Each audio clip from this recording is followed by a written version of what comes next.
बिस्मिल्लाहिर्रहमानिर्रहीम। फ्रांस की fashion industry का जद-ए-अमजद कौन था?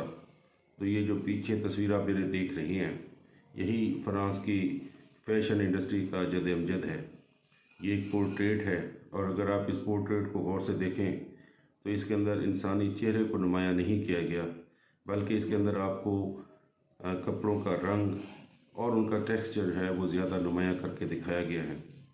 ये लुई 14वां है और ये बादशाह रहा फ्रांस का 72 साल तक, और इन 72 सालों में इसने अपने कोई 300 पोर्ट्रेट बनाए, और बाकायदा तौर पर फैशन के ऊपर शाही मुहर लगाई जाती थी, और दुनिया भर के फैशन लोग जो थे वो फ्रांस का रुख करते थे और अपने फैशन की चीज़ें जो हैं या वो फैशन वाली चीज़ें उनको पेश करते थे।